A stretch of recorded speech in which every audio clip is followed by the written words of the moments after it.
Je ne vais pas, puisqu'on parle de symbolisme, faire une sorte de panorama mondial ou culturel des différents symboles de la porte dans les différentes cultures. Ce sera un peu laborieux et pas tellement fécond, je pense. L'idée, ce serait plutôt, puisqu'on travaille un symbole, encore une fois, c'est de donner à ce symbole qu'à la porte ce qu'on pourrait appeler une auréole imaginaire. C'est une expression que j'emprunte à Gaston Bachelard, le philosophe, qui a beaucoup étudié l'imagination, l'imaginaire.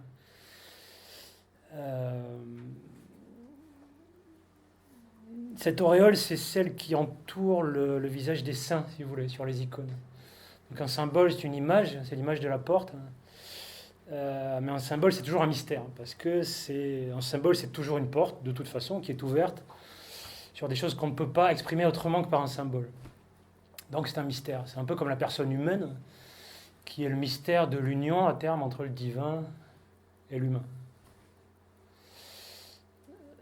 Donc, par exemple, vous trouvez cette sorte d'auréole imaginaire quand on pratique la liturgie régulièrement, quand on a une vie paroissiale autour du symbole de la croix, par exemple. Petit à petit, on arrête de voir la croix comme un instrument de torture et de supplice, et ça se transforme peu à peu en un symbole vivant de résurrection et de retournement.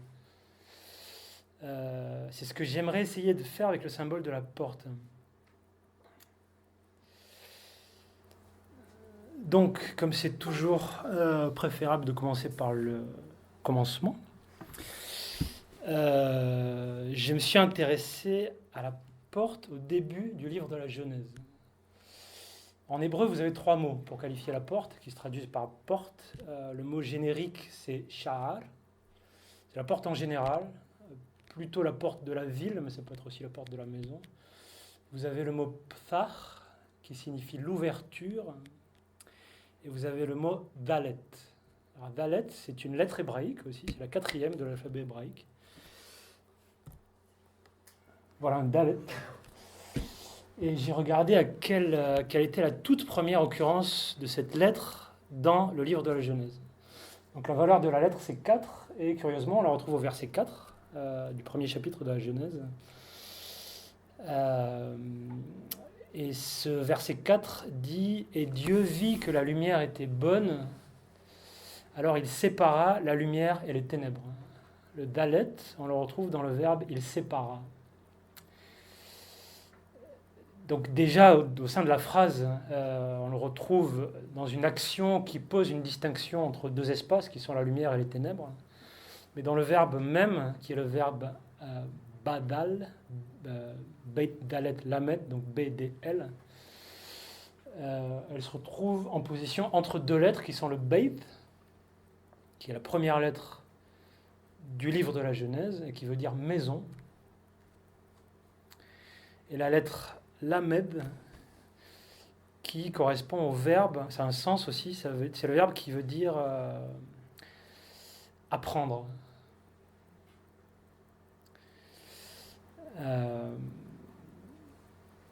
Donc là encore, il y a 2 espaces qui sont posés. Il y a l'espace de la maison, et il y a l'espace supposé extérieur à cette maison, qui est l'espace de l'apprentissage.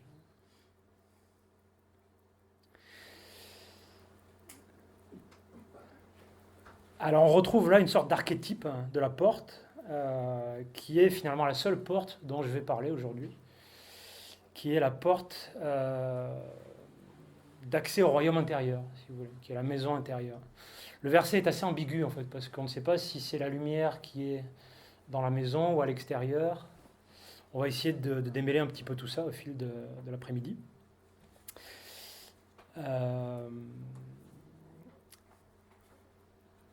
Et voilà. Et donc la porte, c'est surtout, comme tout symbole au fond, c'est une expérience.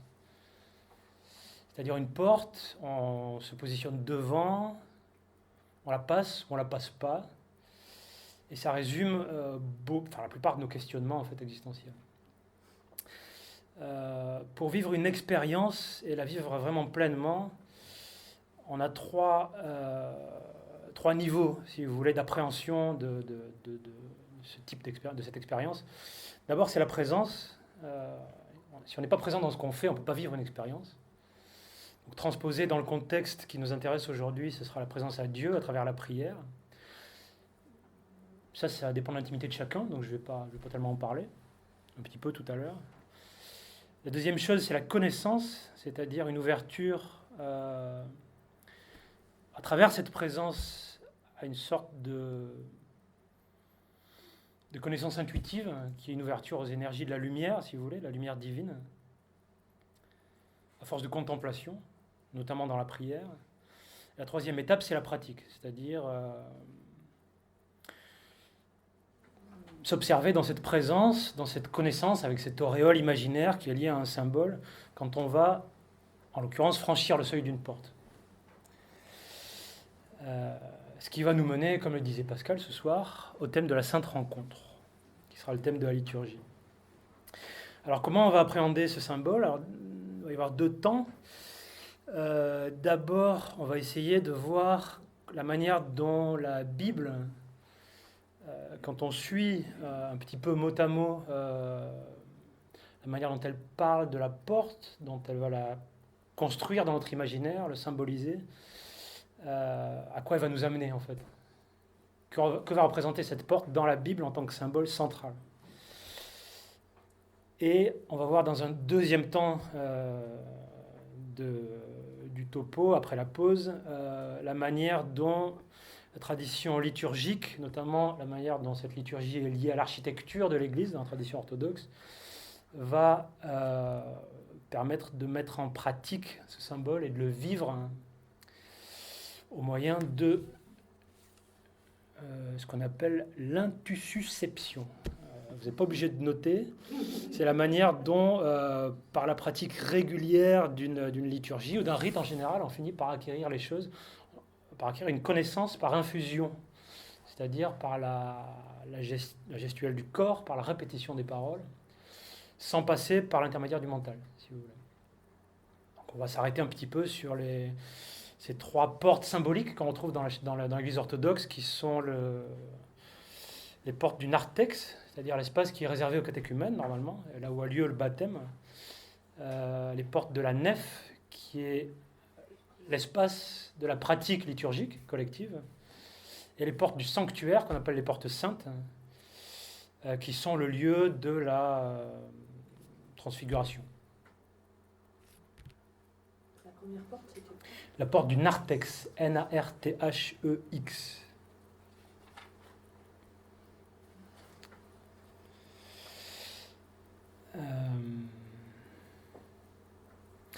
Alors, comme je le disais, pour commencer à sentir un peu, à appréhender un symbole, surtout un symbole puissant,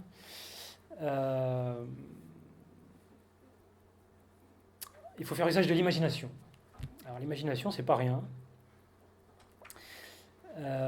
Et l'imagination commence d'abord en quittant un petit peu le prétoire de Pilate, dont je parlais tout à l'heure, qui est un lieu de dialectique, qui est lié à des concepts, à une culture, à des acquis culturels. L'idée, c'est d'oublier un peu tout ça, en fait. Et de revenir à ce que Maurice Coccagnac appelait la vision de l'enfant. Donc, je vais vous donner une citation de Maurice Coccagnac. Le Christ savait que les enfants et les cœurs simples disposent d'une clairvoyance originelle qui les rend capables de saisir sans effort un enseignement jalonné par les symboles. Ils perçoivent intuitivement les harmoniques dégagées par les réalités qui enchantent un discours, non pour conclure dans le rêve, mais pour ouvrir la porte qui donne sur les profondeurs des choses matérielles ou spirituelles. Et Maurice Coccagnac de citer l'Évangile selon Matthieu, « Laissez les enfants venir à moi, le royaume des cieux est à ceux qui leur ressemblent. » On va essayer de ressembler un peu des enfants. Voilà. Alors il parle du rêve, non pour conclure dans le rêve. Je vais juste nuancer cette parole, parce que c'est quand même un peu le rêve ou la rêverie qui permet d'accéder pour nous, adultes, avec nos habitudes de pensée, à cet état qui est un état de perception du symbole, qui est à la fois une sorte de rêverie de lâcher prise, si vous voulez, et à la fois pour que cette rêverie ne devienne pas fantaisie et imagination sans but, à la fois présence. Donc on est à la fois absent dans la rêverie, on est à la fois présent, si vous voulez. C'est-à-dire on peut avoir cette intention d'orienter la rêverie vers une connaissance, de ce qu'on appelle une gnose. Et c'est dans ce genre de moment un peu flottant auquel la méditation peut conduire, pour ceux qui la pratiquent. C'est dans ce genre de moment qu'on peut ressentir cette expérience qu'on appelle le numineux, dont on parle beaucoup ici. Le lumineux, c'est une sensation fugace, généralement, mais pas forcément, de la présence divine, qui prend le domaine du vécu, de l'expérience, mais aussi de la connaissance. Donc il s'agit de polariser l'imaginaire. Et pour ça, je vais vous donner une deuxième citation de Gaston Bachelard, dont je parlais tout à l'heure, qui décrit assez bien ce qu'on peut entendre par imagination. On veut toujours que l'imagination soit la faculté de former des images. Or, elle est plutôt la faculté de déformer les images fournies par la perception. Et elle est surtout la faculté de nous libérer des images premières, de changer les images. S'il n'y a pas changement d'image, union inattendue des images, il n'y a pas imagination. Il n'y a pas d'action imaginante. Si une image présente ne fait pas penser à une image absente, si une image occasionnelle ne détermine pas une prodigalité d'images aberrantes, une explosion d'images, il n'y a pas imagination. Il y a perception, souvenir d'une perception, mémoire familière, habitude des couleurs et des formes. Le vocable fondamental qui correspond à l'imagination, ce n'est pas image, c'est imaginaire. La valeur d'une image se mesure à l'étendue de son auréole imaginaire. Grâce à l'imaginaire, l'imagination est essentiellement ouverte, évasive. Elle est dans le psychisme humain l'expérience même de l'ouverture, l'expérience même de la nouveauté. Comme le proclame Blake, l'imagination n'est pas un état, c'est l'existence humaine elle-même. On imagine sa vie, voilà. C'est ça que veut dire Bachelard. Alors, il y a quelques notions qui sont bien exprimées dans ce paragraphe. C'est pour ça que je vous l'ai lu. C'est d'abord la sensation de cette liberté incroyable qu'on a dans l'imagination et qui nous libère de tout ce qui est attachement superflu. Ensuite, il y a cette créativité qui fait de nous aussi l'image de Dieu qui tend vers sa ressemblance. Et il y a cette faculté de faire évoluer par la créativité la réalité. Alors cette idée d'évolution, on va la retrouver dans la manière dont la Bible va construire cette image symbolique de la porte.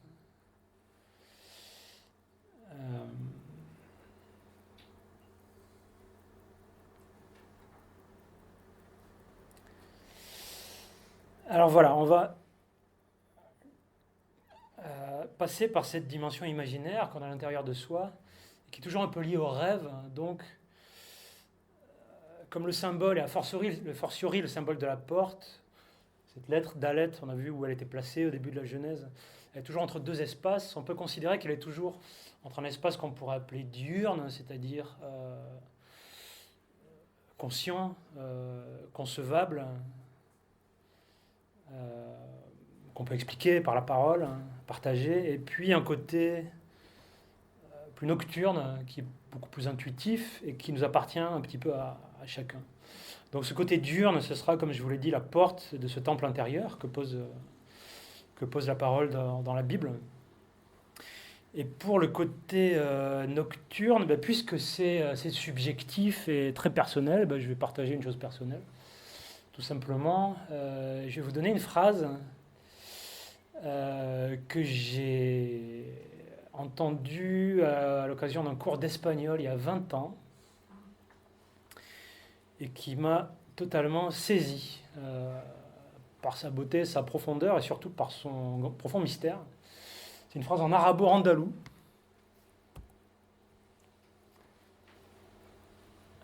Que ferait mamma meod habib stadian, qui peut se traduire par mère, que vais-je faire, mon ami est près de la porte. C'est un peu la problématique, la thématique souterraine que j'aimerais vous confier. Si vous voulez garder cette phrase en vous pendant cette conférence.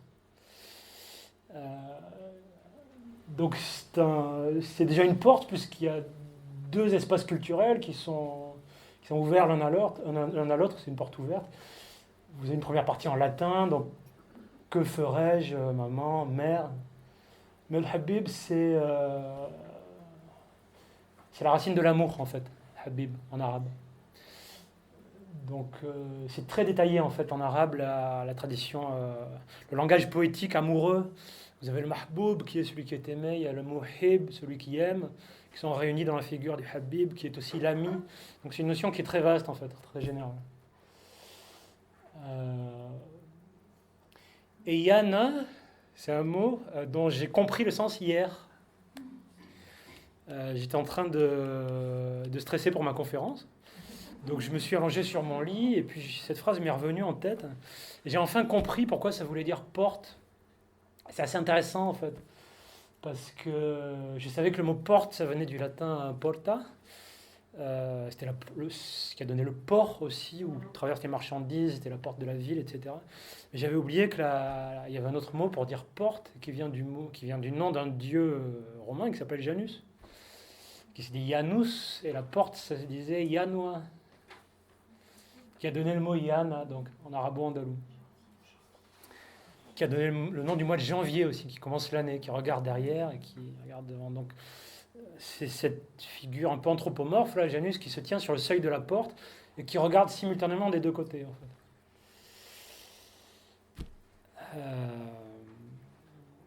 Et au fond, ça pourrait résumer tout ce que je vais dire après, donc ça tombait assez bien que j'ai trouvé ça hier. Voilà.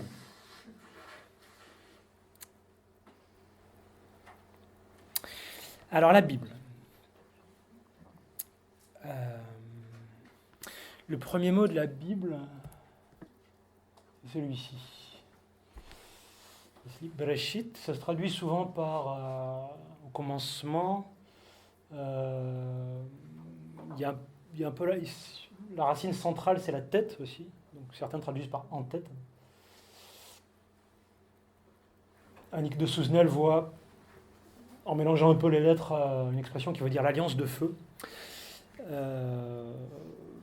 Bon, ce sur quoi je vais m'attarder, c'est surtout le fait que ça commence par cette lettre Beit, qui n'est que la deuxième de l'alphabet hébraïque. C'est-à-dire que c'est la première lettre de la Bible, mais c'est la deuxième de l'alphabet hébraïque. Ça veut dire qu'avant, il y a autre chose. Et c'est une lettre qui est supposée contenir l'ensemble de toute la Torah, en fait. C'est un peu représenté dans cette illustration-là, vous voyez. C'est une autre manière de l'écrire. Vous avez le reste du mot qui est contenu dans le Beit. C'est cette lettre qui veut dire maison, hein, comme je vous ai dit tout à l'heure. Et donc il y a deux idées par lesquelles il faut commencer, je pense. C'est que d'abord, deux idées ou une.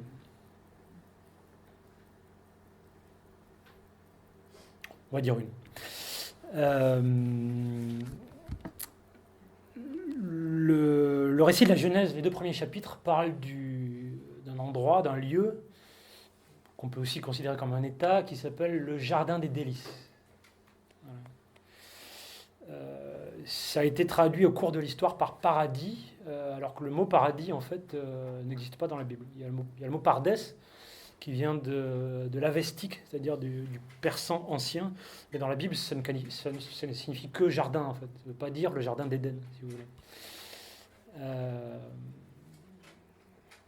Et on parle aussi des portes du paradis, parfois. Alors, si vous relisez la Genèse, le paradis n'a pas de porte, en fait. Alors, comment on en est venu à parler d'un paradis qui a des portes ? C'est ce qu'on va voir pendant cette heure. Alors le premier qui met un enclos autour du paradis, c'est Ézéchiel en fait, dans une adresse au roi de Tyr. Il met au paradis une enceinte de pierres précieuses, comme ça, mais ce n'est pas le cas dans la Genèse.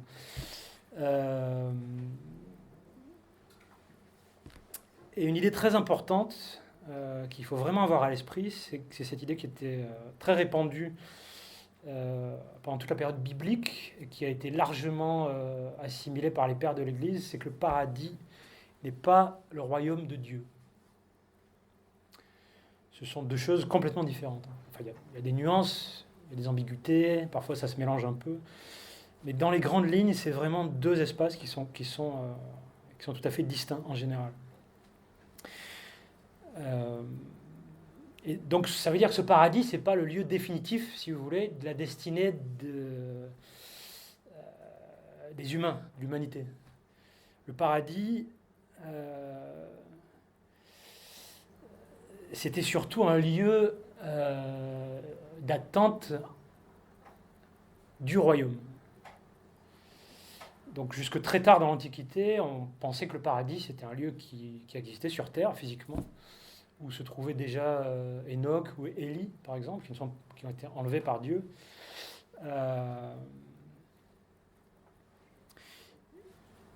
Et c'est un lieu de bénédiction, c'est-à-dire de paroles bonnes et vraies. C'est-à-dire, c'est un lieu où l'homme est capable de se voir et de se percevoir dans toute sa vérité. C'est-à-dire où il est capable d'avoir devant les yeux, sur l'écran, devant les yeux de son cœur, toutes les actions qu'il a commises en ayant déjà expérimenté la connaissance du bon et du mauvais, du bien et du mal. Ça veut dire qu'il faut être capable de voir tout ce qu'on a fait ou pas fait, de bon ou de mauvais.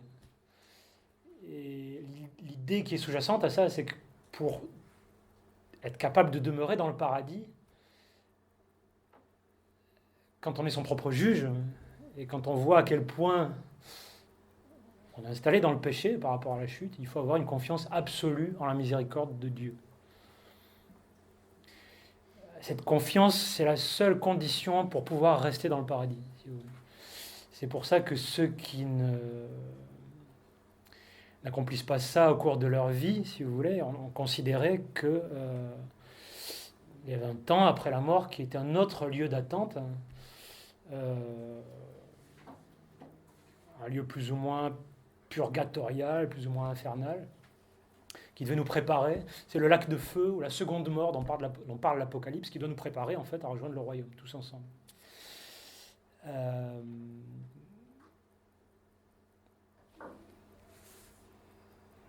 Voilà.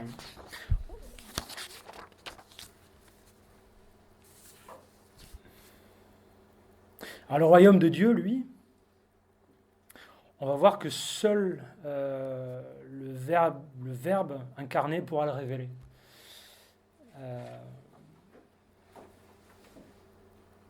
C'est-à-dire qu'il est trop mystérieux encore, et à la fois trop proche de nous,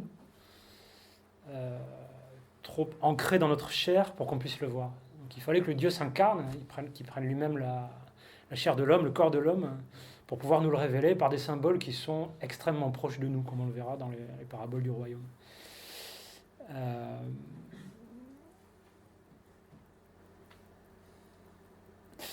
Alors, j'ai cherché les premières occurrences, les 4 premiers récits, en fait, qui parlaient de la porte dans le livre de la Genèse. Vous retrouvez le mot porte. Donc les 3 mots, sha'ar, la porte en général, pthar, l'ouverture, et dalet, qu'on a vu tout à l'heure. Alors la première occurrence, c'est au chapitre 4 de la Genèse. Abel et Caïn viennent de donner leur offrande à Dieu. L'offrande de petit bétail d'Abel a été agréée et l'offrande de Caïn n'a pas été agréée, si vous voulez. Le Seigneur dit à Caïn, pourquoi es-tu irrité et pourquoi ton visage est-il abattu? Si tu es disposé au bien, ne t'élèveras-tu pas en dignité? Si tu n'es pas disposé au bien, le crime ne repose-t-il pas dans l'ouverture qui te convoite? Pourras-tu le dominer? Et Caïn dit à son frère Abel, allons dehors. Et comme ils étaient au milieu des champs, Caïn se jeta sur son frère Abel et le tua. Certains considèrent que c'est le premier péché. Enfin, le péché, ça se dit crime en fait en hébreu. La première faute, dans la mesure où Adam et Ève n'avaient pas encore l'expérience du bon et du mauvais. Alors Caïn savait. Dieu s'adresse à lui en lui disant si tu n'es pas disposé au bien, ce qui suppose qu'il sait déjà ce qui est bon ou mauvais. Et là, le mot qui est souvent traduit par porte, c'est seulement l'ouverture. Donc c'est une ouverture qui suppose un espace extérieur. C'est-à-dire ça va être le début de la mise en forme, si vous voulez, de ce verset 4 de la Genèse qui disait « Et il sépara la lumière et les ténèbres ». Caïn fait un choix libre, l'homme est libre, qui est de sortir de cet espace de rencontre avec Dieu pour aller mettre à mort son semblable. Abel en hébreu, ça se dit Hebel, c'est la buée qui qualifie en fait la vanité. C'est important de voir ce qu'il y a pu y avoir dans la tête de Caïn aussi, je ne veux pas développer ça. Toujours est-il que la conséquence du premier crime de Caïn, ce sera l'errance. Il va être envoyé dans un pays qui porte le nom de errance et la mort. La mort qui va être la conséquence donc sur terre de ce premier péché.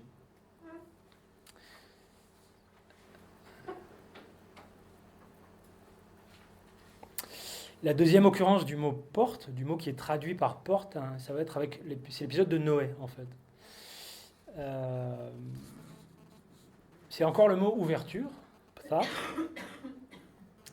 Et Dieu s'adresse à Noé disant tu feras à l'arche un toit et tu l'achèveras une coudée plus haut. Tu placeras l'entrée de l'arche, l'ouverture de l'arche sur le côté et tu feras un premier, un second et un troisième étage. On commence à sentir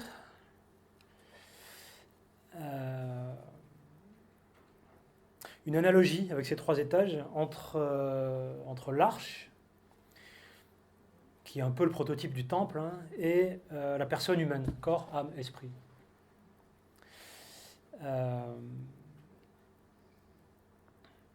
Avec tous ces animaux qui sont contenus dans l'arche, qui pourraient être comparés par exemple aux puissances de l'homme, aux énergies qu'on a en soi, les énergies animales, qui vient du mot anima, donc l'âme.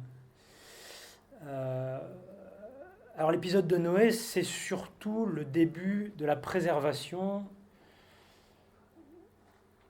de ce qu'on appelle parfois le petit reste, c'est-à-dire les justes qui vont survivre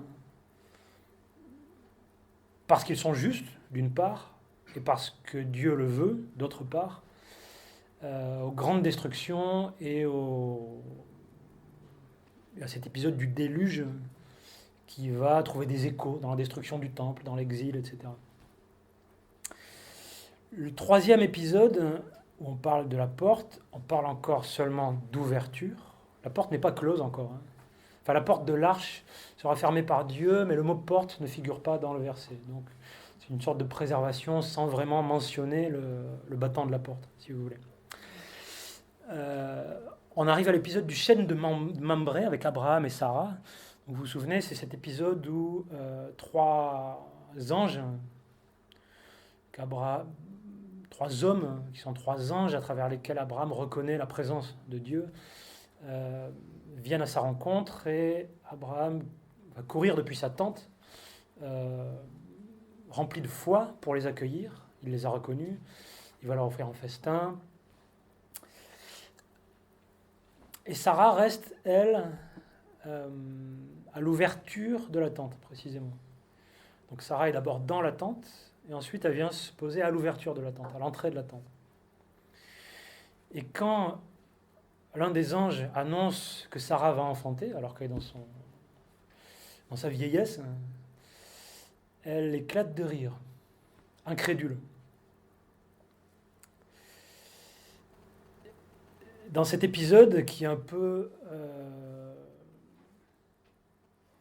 l'épreuve du doute, commence à se construire aussi une sorte de distinction entre le moi extérieur, c'est Abraham qui va à la rencontre des anges, et le moi intérieur qui est Sarah, qui forment une sorte de seule et même entité, si vous voulez.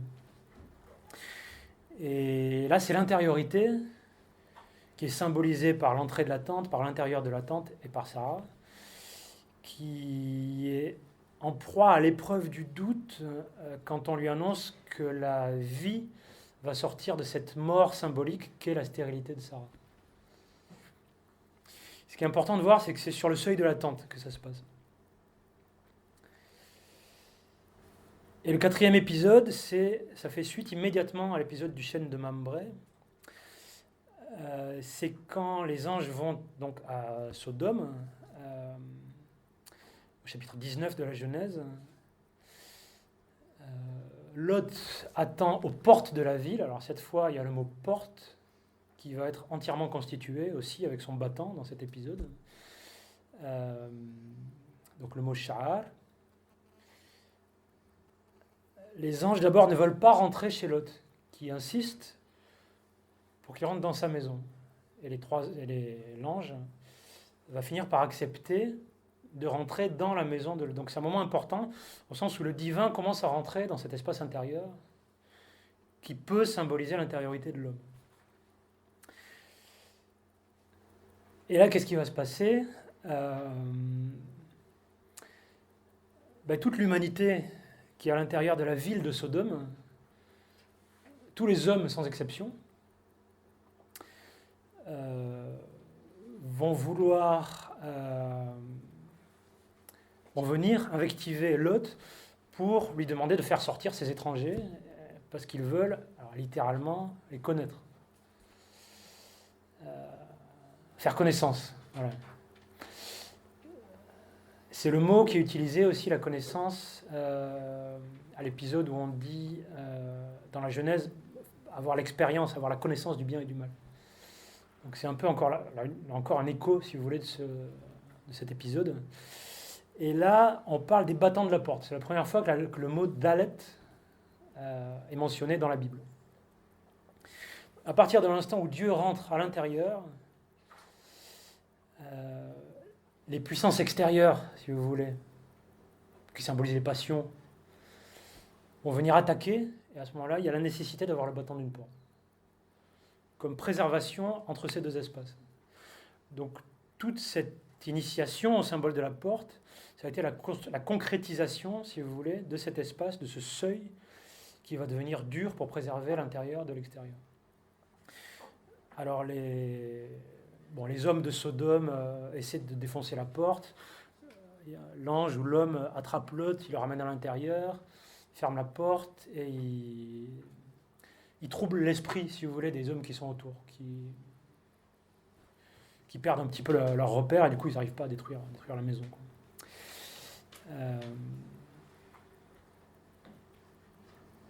Et cette analogie entre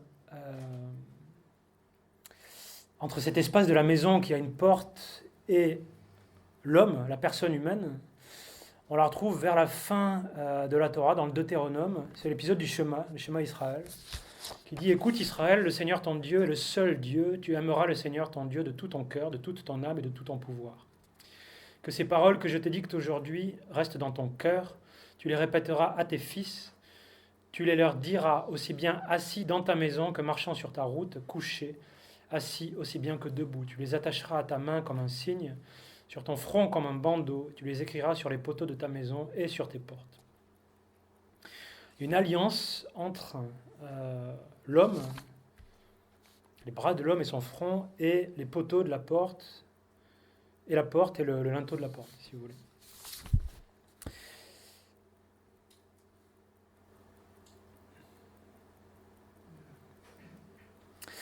Alors la suite de la Bible, là on sort de la Torah. Non, on est encore dans la Torah, pardon. En fait, c'est comme si le symbole de la porte, autour de ce symbole, allait se construire le temple de Jérusalem, le temple qui est l'espace de la rencontre entre Dieu et l'homme. C'est le lieu de la présence divine. En fait, tout se passe, si vous vous souvenez de tout ce que j'ai dit, cette progression-là, comme s'il y avait d'abord eu cette ouverture, puis elle se concrétise avec un pourtour, puis en le battant d'une porte, et puis autour de cette porte, la maison se construit finalement.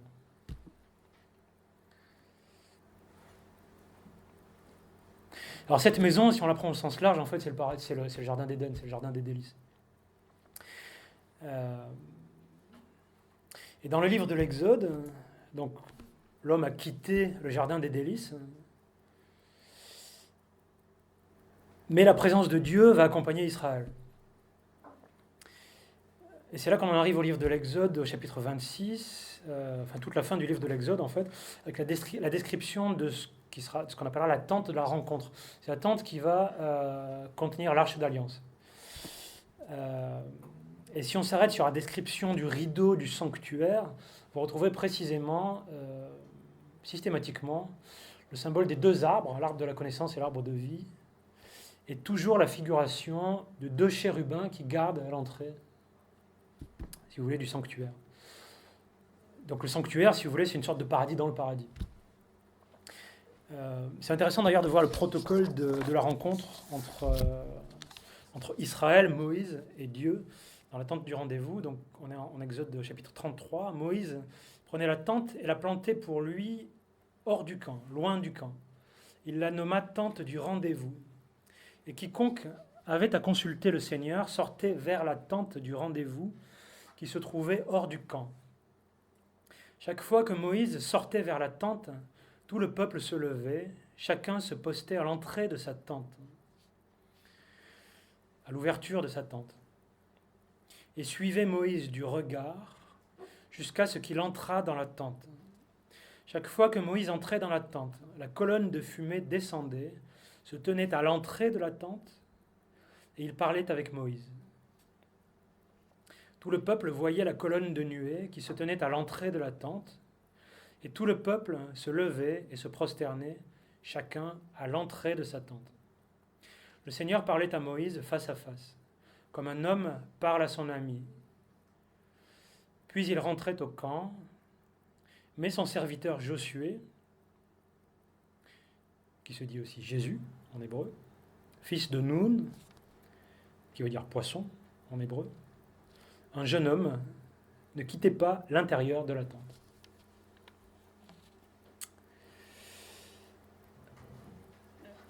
Ça se passe à l'entrée des tentes. C'est ça qui est intéressant de voir. Cette présence, cette nuée divine, vient se positionner à l'entrée de la tente.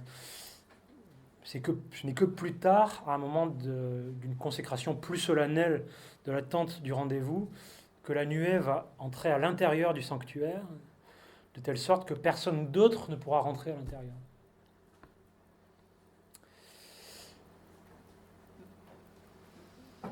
Donc plus loin, dans le livre des rois, cette tente du rendez-vous va devenir le temple de Jérusalem.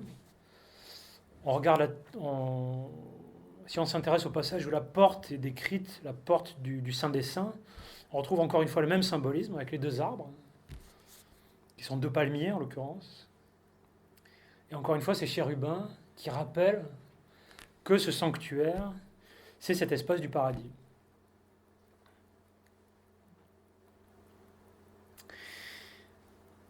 On avance encore dans la Bible, on arrive au livre d'Isaïe. Pour les livres d'Isaïe et d'Ézéchiel qui vont poser un retournement extrêmement important dans le symbolisme de la porte et du temple. Alors pour situer le contexte un petit peu dans l'histoire de la Bible, on est un peu avant et après l'époque de l'exil. Donc ça se passe en 587 avant l'ère chrétienne. Les Assyriens, très fâchés du fait que le roi d'Israël ait fait une alliance avec l'Égypte alors qu'il était vassal d'Assyrie, va détruire Jérusalem et détruire le temple. C'est le début de ce qu'on appelle l'exil. Donc le peuple d'Israël va être déporté en Babylonie.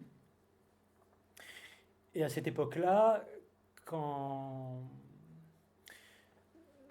les symboles, le temple d'une divinité était détruit, et quand un peuple était arraché de sa terre, on considérait que son héritage culturel et religieux était disparu à jamais. C'est comme ça que ça se passait, en fait, concrètement. L'immense nouveauté, c'est dans les propos d'Isaïe et d'Ézéchiel, c'est que certes, Dieu quitte Israël, certes, la Syrie, c'est la main de Dieu qui punit l'infidélité d'Israël, mais dans un deuxième temps, Dieu va revenir en Israël en l'accompagnant en dehors de son temple. C'est-à-dire que Dieu va devenir son propre temple dans la tradition religieuse d'Israël qui sera maintenue en Babylonie.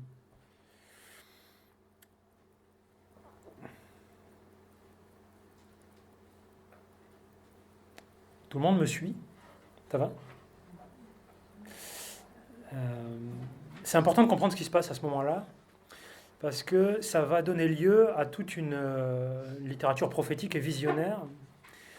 Jérusalem céleste. Jérusalem céleste. Alors d'abord en Isaïe, vous avez cette description de la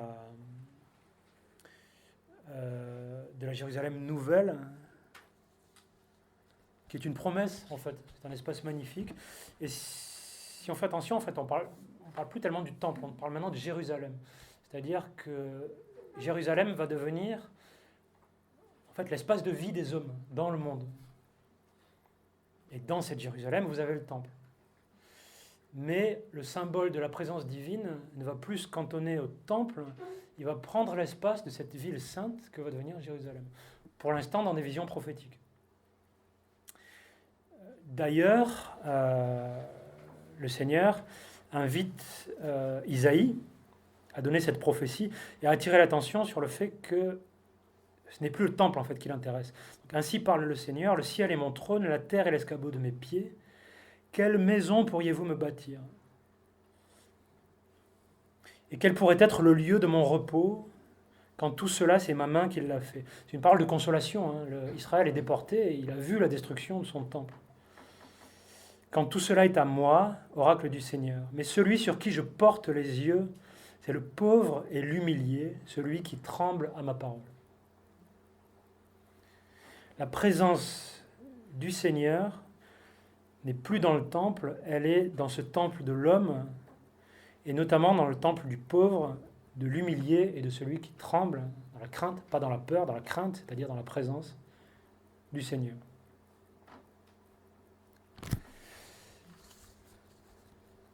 Alors c'est une articulation assez importante parce que ça pose les jalons des 4 grandes attitudes religieuses par rapport au cosmos, si vous voulez. Vous avez ce qu'on appelle le paganisme, qui est cette attitude de pensée et d'esprit qui consiste à dire que la nature est constante et bonne et dure éternellement, si vous voulez. Là, il n'y a rien à faire. Vous avez une attitude que certains appellent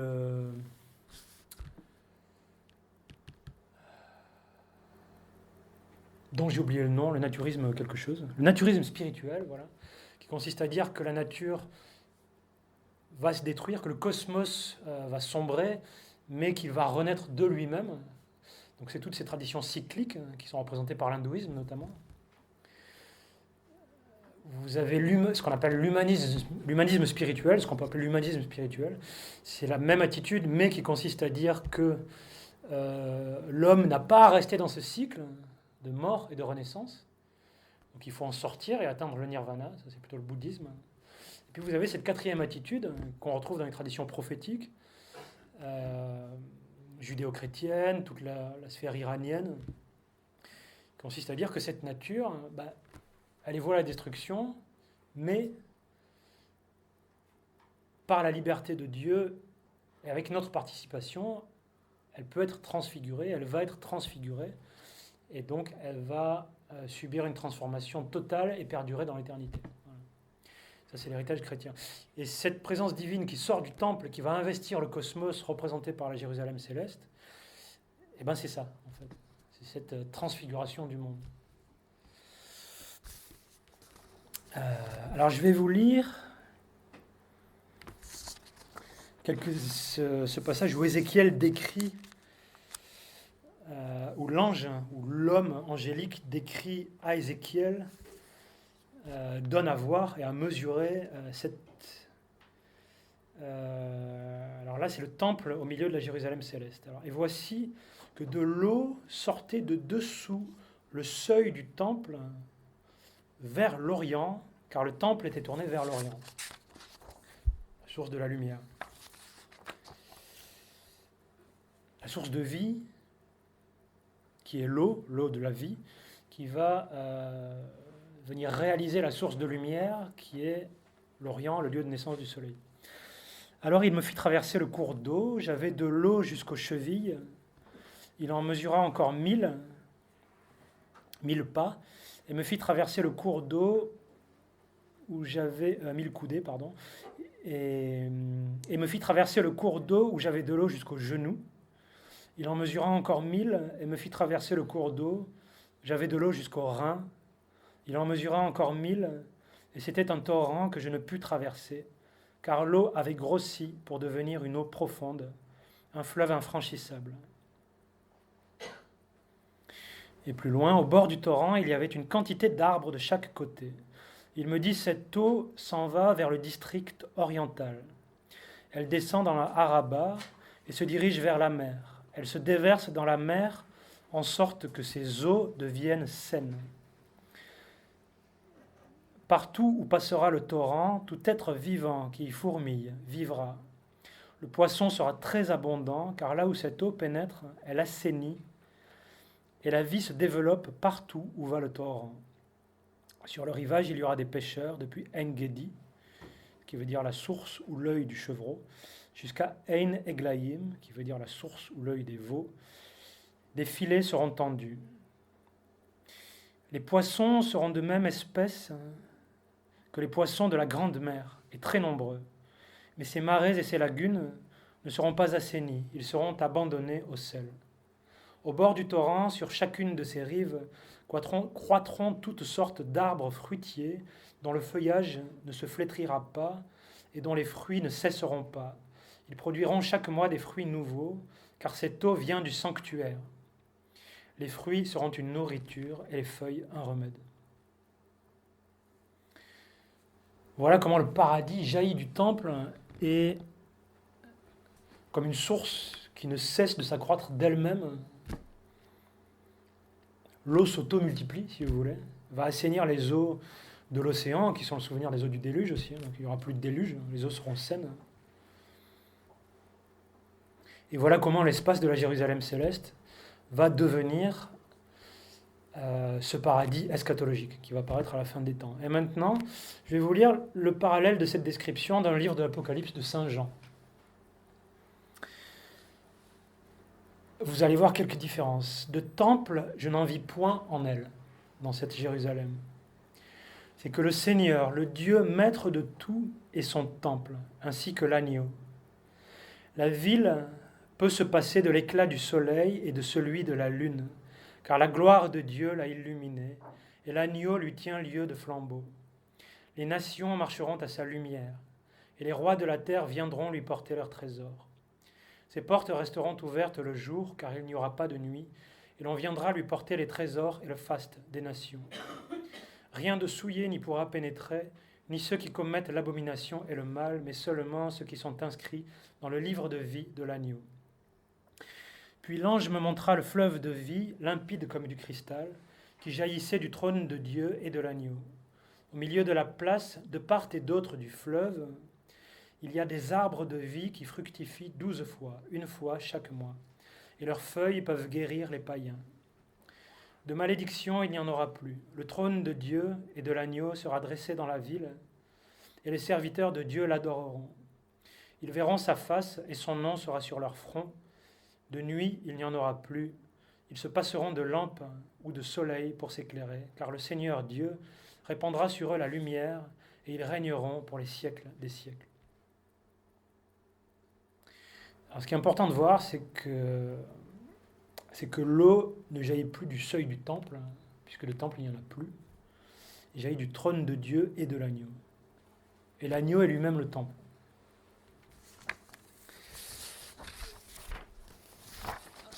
Voilà ce que va nous dire le Nouveau Testament. Il va développer cette idée de Christ qui va devenir ce temple et cette porte. Alors en résumé, on peut dire aussi que toute la partie de tout l'Ancien Testament, les livres de l'Ancien Testament, de la Torah aux prophètes, ça a été la présence de l'Esprit Saint à travers les prophètes notamment, enfin, par cette vertu de prophétie d'Israël.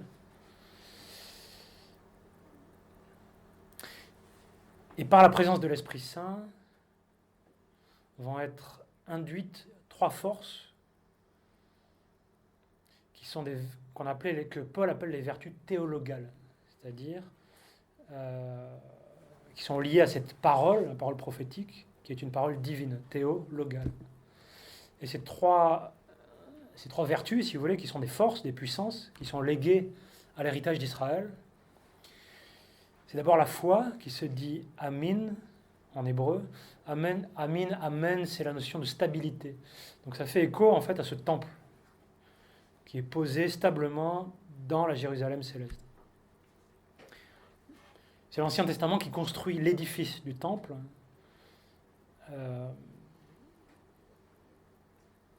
qui existe encore à l'époque du Christ, au 1er siècle. Le deuxième mot, c'est l'espérance.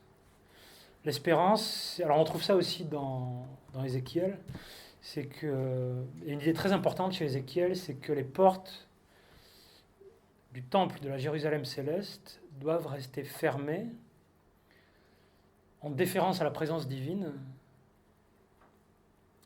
sauf le jour du Shabbat et à la nouvelle lune.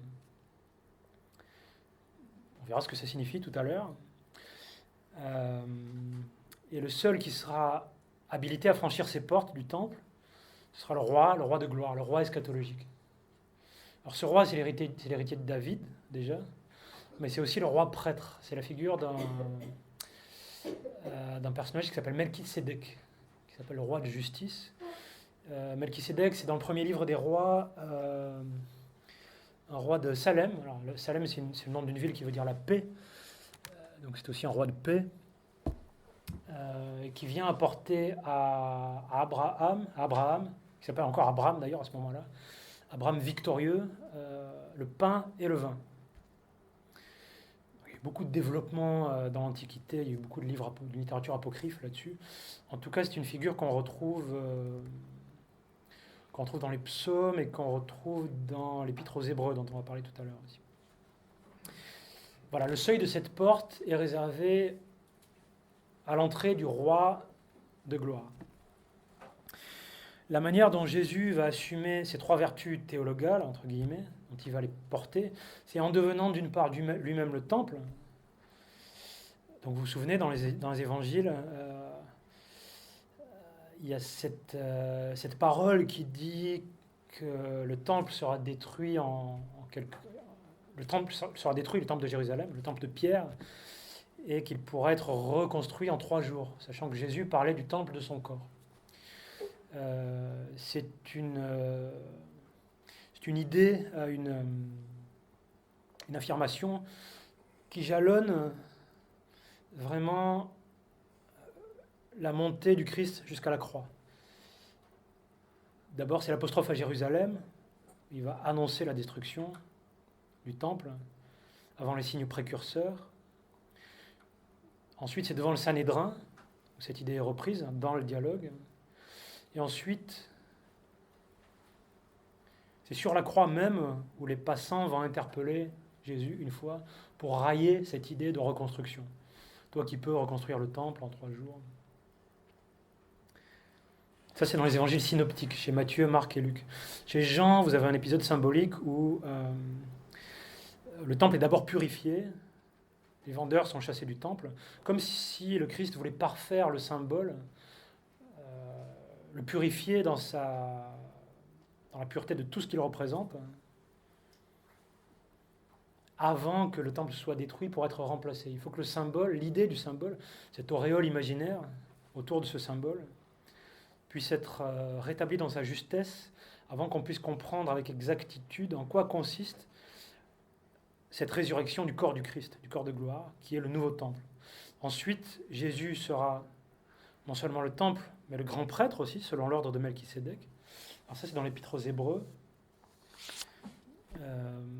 Paul dit en elle, dans cette espérance, dans l'espérance, nous avons comme une encre de notre âme, sûre autant que solide, et pénétrant par-delà le voile, là où est entré pour nous en précurseur Jésus, devenu pour le monde éternel, grand prêtre selon l'ordre de Melchisédek.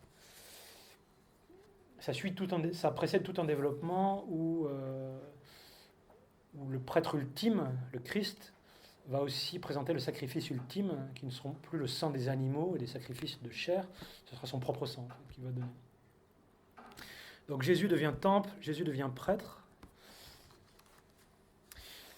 mais Jésus devient surtout la porte. Et ça, c'est Jean qui nous l'exprime, avec un symbolisme qui est beaucoup plus proche du symbolisme utilisé dans les évangiles pour décrire le royaume, cette fois. C'est plus la Jérusalem, c'est plus le temple, ce sont des symboles qui sont beaucoup plus proches de notre quotidien, donc plus proches de nous. Et là, il s'agit de la porte des brebis. Alors Jésus dit à nouveau, en vérité, je vous le dis, moi je suis la porte des brebis. Tous ceux qui sont venus avant moi sont des voleurs et des brigands, mais les brebis ne les ont pas écoutés. Moi, je suis la porte. Si quelqu'un entre par moi, il sera sauvé, il entrera et sortira, et trouvera un pâturage. Le voleur ne vient que pour voler, égorger et faire périr. Moi, je suis venu pour qu'on ait la vie et qu'on l'ait surabondante. Et voilà la troisième vertu théologale qui est tout simplement l'amour du berger pour ses brebis. On peut dire l'amour de l'agneau pour ses brebis aussi. Pour les brebis.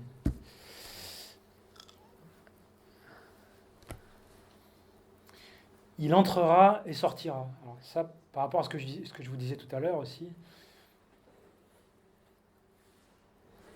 la communication est établie entre le lieu de la présence divine et de la rencontre, et du jugement divin, qui est un jugement d'amour, et cet espace extérieur qui avait été maudit par le crime de Caïn et suite à la faute d'Adam. Et on sait évidemment, de même que c'est la porte qui a le plus d'importance, comme on l'a vu dans l'Ancien Testament.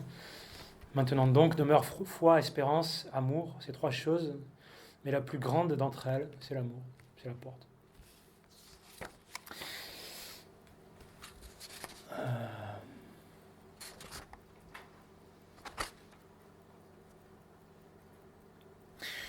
Je vais passer un peu plus vite sur toutes les autres occurrences de la porte dans le Nouveau Testament et dans les Évangiles. Il y a juste une chose à remarquer, c'est que... il y a deux grandes idées qui se détachent quand même. C'est que la porte, soit elle est close, c'est-à-dire qu'elle est encore close, ça veut dire que le royaume n'a pas encore jailli, si vous voulez. C'est, par exemple... la porte qui rejette encore ceux qui commettent l'injustice, chez Luc. C'est cette porte qui se ferme pour pouvoir prier en secret, chez Matthieu, à l'intérieur de soi. Et c'est cette porte qui reste close, mais à travers laquelle, quand même, Jésus peut passer grâce à son corps ressuscité, son corps de gloire. À la fin de l'évangile de Jean, la porte était close et Jésus entra malgré tout. Donc c'est la vertu d'une porte qui est encore close, sinon le mélange serait un péril pour l'homme. Et l'autre grande idée, c'est que la porte, c'est surtout le lieu dans les évangiles où se produisent les miracles. Donc c'est déjà un peu une anticipation de cette source de vie qui jaillit du seuil de la porte, si vous voulez. Et il y a un épisode notamment qui est très significatif de ce point de vue-là, C'est chez Luc. Quand il fut près de la porte de la ville, donc de la porte de la communauté humaine, porte de l'humanité si vous voulez, voilà qu'on portait en terre un mort dont le fils unique, un fils unique dont la mère était veuve. C'est l'épisode de la résurrection de la veuve de Naïn. Oui.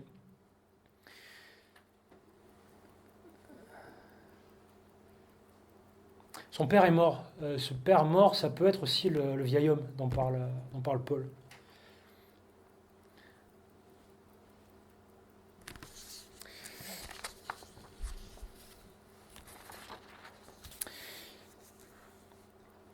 Alors pour résumer, si vous voulez, tout ce que la Bible peut nous dire de la porte, du symbole de la porte, on peut distinguer 4 grands moments qui sont d'abord cette distinction entre 2 espaces, qui est posée par une porte qui est d'abord ouverture, puis qui devient porte, puis avec un battant. C'est d'abord cet espace intérieur qui est sacré, qui est paradisiaque, mais qui n'est que provisoire, où l'homme va se voir comme une image de Dieu qui l'appelle à sa ressemblance. Où l'homme va avoir la possibilité de se voir comme une image de Dieu, c'est-à-dire comme un être qui est empli de miséricorde, et notamment pour lui-même.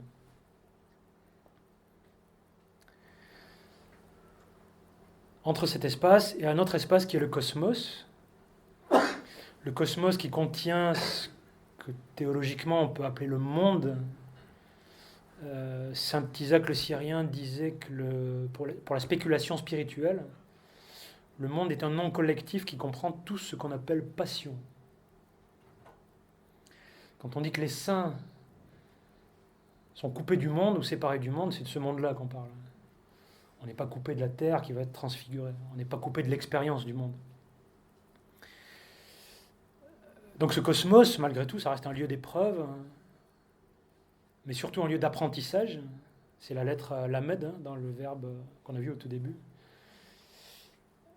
C'est un lieu qui est livré aux passions, mais qui sera susceptible d'être transfiguré par la présence de Dieu, jaillissant du seuil de la porte. La deuxième grande étape de cet établissement de l'auréole imaginaire autour de la porte, c'est que le seuil de cette porte, entre ces 2 espaces, entre ces 2 états, en fait, c'est le véritable lieu de vie de l'homme. Car c'est là que se trouve sa liberté, en fait. Et ça, c'est la figure de Sarah, qui accepte ou qui n'accepte pas l'annonce de la vie jaillissante de la mort. Sarah qui, malgré son incrédulité, va enfanter. Le troisième moment, c'est ce grand retournement qu'on vit avec Isaïe et Ézéchiel, où Dieu, le Dieu d'Israël, va investir ce lieu de vie de l'homme, le lieu de sa liberté, qui est le seuil du temple, pour l'ouvrir à l'espace du monde et en faire jaillir une source de vie, et faire de ce lieu le lieu de manifestation du prêtre roi eschatologique, qui sera le Christ. Et le Christ, c'est effectivement ce 4e moment, le Christ ressuscité, l'agneau de Dieu, victorieux de la mort, qui va assumer pleinement le symbole de la porte. Donc on a vu qu'il devient temple, prêtre et surtout porte et homme. Alors comment on peut apprendre à vivre ce symbole ? Ben ça, c'est la fonction qu'on appelle théurgique de la liturgie. Théurgique, ça veut dire œuvre divine, c'est-à-dire que c'est Dieu lui-même qui agit à travers ce que certains appellent la magie divine, c'est-à-dire une magie libérée du désir de l'homme, qui laisse la place au désir de Dieu. La liturgie qui va donner une teneur existentielle à cette réalité qui est initiatique. Donc le christianisme, c'est une religion initiatique, qui est l'expérience du passage de la porte du royaume par anticipation. On peut faire une pause et parler de tout ça après la pause.